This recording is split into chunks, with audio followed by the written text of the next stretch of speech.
बिस्मिल्लाहिर्रहमानिर्रहीम। अस्सलाम वालेकुम। आज की इस वीडियो में मैं मश्क नंबर 1.5 के चौथे और पाँचवें सवाल को हल करूँगा। चौथा सवाल है, एक गाड़ी को एक ख़ास सफ़र के लिए 45 किलोमीटर फ़ी घंटा के हिसाब से 5 घंटे दरकार हैं। 3 घंटों में उसी सफ़र को मुकम्मल करने के लिए गाड़ी की रफ़्तार क्या होगी। यहाँ पर इस सवाल में हमें दो चीज़ें दी गई हैं। एक एक गाड़ी की रफ़्तार दी गई है जो कि किलोमीटर फ़ी घंटा की सूरत में दी गई है, जबकि दूसरा वक्त दिया गया है जो कि जिसकी इकाई घंटे है। तो हम यहाँ पर या तो किलोमीटर फ़ी घंटा या रफ़्तार लिख लेंगे। इसी तरह वक्त के लिए हम या वक्त लिखेंगे या घंटे लिख लेंगे। तो सबसे पहली सूरत में हम जब देखते हैं तो गाड़ी की रफ़्तार 45 किलोमीटर फ़ी घंटा है, तो हमने वो 45 लिख दिया। जबकि जो वक्त था वो एक ख़ास सफ़र को तय करने के लिए 5 घंटे था, तो हमने 5 लिख दिया। फिर दूसरी सूरत में घंटे 3 थे तो हमने 3 लिख दिया। जबकि रफ़्तार हमें मालूम नहीं है, हमने रफ़्तार मालूम करनी है तो वो हमने एक्स एज्यूम कर लिया है। अब हम इन मिक़दारों का कंपैरिजन करेंगे। अब फॉर एग्ज़ाम्पल हमने पिंडी से लाहौर जाना है, तो ये फ़ासला तय करने के लिए हमारे पास 5 घंटे हैं। तो अगर गाड़ी की रफ़्तार 45 किलोमीटर फ़ी घंटा हो तो हम 5 घंटों में लाहौर पहुंच सकते हैं। लेकिन अगर यही फ़ासला हमने 3 घंटों में तय करना होगा तो हमें गाड़ी की रफ़्तार बढ़ानी पड़ेगी, तभी हम 3 घंटों के अंदर लाहौर पहुंच सकते हैं।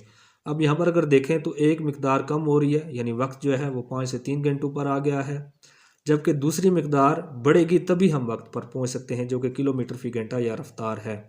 यानी वक्त कम होगा तो ज़्यादा रफ़्तार हमें चाहिए होगी, तभी हम वक्त पर पहुंच सकते हैं। तो ऐसी सूरत में जब एक मिक़दार कम हो रही हो और जबकि दूसरी मिक़दार उसी तनासब से बढ़ रही हो तो तनासब माकूस होता है, और जब तनासब माकूस होता है तो एरो ऊपर से नीचे आता है। जबकि एक्स वाली रकम में हम एरो नीचे से ऊपर लेके जाएंगे। अब इन्हें हम इक्वेशन की सूरत में लिखेंगे तो सबसे पहले एक्स ऊपर आ जाएगा, फ्रैक्शन के अंदर न्यूमरेटर आ जाएगा, जबकि 45 जो है वो डिनोमिनेटर आ जाएगा। फिर इक्वल का साइन डालेंगे।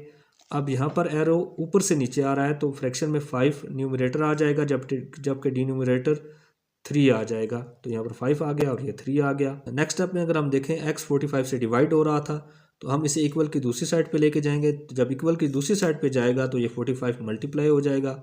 फिर हम 45 को 5 से मल्टीप्लाई करेंगे तो ये 225 आ जाएगा। जबकि 3, अब 45 के नीचे क्या है, 1 है, 3 1 से मल्टीप्लाई होगा तो ये 3 आ जाएगा। फिर 225 को हम 3 से डिवाइड करेंगे तो 75 आंसर आ जाएगा। यानी अगर हम चाहते हैं कि वही फासला हम 3 घंटों में तय करें तो उसके लिए हमें गाड़ी की रफ़्तार 75 किलोमीटर फ़ी घंटा दरकार हो गई। फिर नेक्स्ट 5वां क्वेश्चन है, 6 आदमी एक घर को 4 दिनों में रंग कर सकते हैं। अगर 3 आदमी को रखा जाए तो वो कितने अरसा में घर को रंग करेंगे। तो अब इस सवाल में हमें दो चीज़ें बताई गई हैं, एक दिन बताए गए हैं और एक आदमी बताए गए हैं। तो सबसे पहले हमने दिन लिख लिए और आदमी लिख लिए।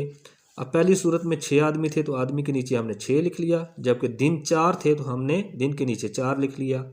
फिर आदमियों की तादाद 3 है तो हमने आदमी के नीचे 3 लिख लिया, जबकि दिन हमने मालूम करने हैं तो वो हमने एक्स एज्यूम कर लिया। अब जहाँ पर एक्स की वैल्यू दी हुई है वहाँ पर हम एरो नीचे से ऊपर ले जाएंगे। फिर कंपैरिजन करेंगे। अगर 6 आदमी होंगे तो एक घर को रंग करने के लिए उन्हें 4 दिन दरकार होंगे। अब अगर आदमी कम हो जाए, यानी मज़दूरों की तादाद कम हो जाए या आदमियों की तादाद कम हो जाए, तो उसी घर को रंग करने के लिए उन्हें ज़्यादा दिन दरकार होंगे, यानी उन्हें ज़्यादा दिन काम करना पड़ेगा, तभी जाकर वो घर मुकम्मल तौर पर रंग होगा। अब यहाँ पर अगर हम देखें तो आदमियों की तादाद कम हो रही है जबकि दिनों की तादाद बढ़ रही है, यानी एक मिकदार कम हो रही है दूसरी मिकदार बढ़ रही है। तो जब ऐसी सूरत हो कि एक मिकदार कम हो तो उसी तनासब से दूसरी मिकदार बढ़े तो तनासब माकूस होता है, और जब तनासब माकूस होता है तो एरो मैंने पहले भी आपको बताया, पिछले क्वेश्चन में भी ऊपर से नीचे आएगा। अब इन्हें फ्रैक्शन की सूरत में लिखेंगे तो सबसे पहले फ्रैक्शन में एक्स, यहाँ पर एरो नीचे से ऊपर जा रहा है तो फ्रैक्शन में ऊपर एक्स आएगा, नीचे 4 आ जाएगा। फिर इक्वल का साइन डालेंगे। दूसरी साइड पे फ्रैक्शन में 6 ऊपर आएगा क्योंकि अब एरो ऊपर से नीचे आ रहा है, और 3 फ्रैक्शन में नीचे आ जाएगा।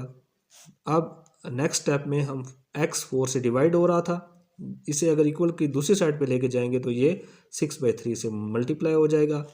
फिर 6 को 4 से मल्टीप्लाई करेंगे तो 24 आएगा, जबकि 4 के नीचे कुछ नहीं है, अगर कुछ नहीं है तो 1 है। 1 को 3 से मल्टीप्लाई करेंगे तो ये 3 आ जाएगा। 24 को जब हम 3 से डिवाइड करेंगे तो 8 आ जाएगा। इसका मतलब यह है कि अगर मज़दूरों की तादाद 6 की बजाय 3 हो जाए तो उसी घर को रंग करने के लिए उन्हें 8 दिन दरकार होंगे।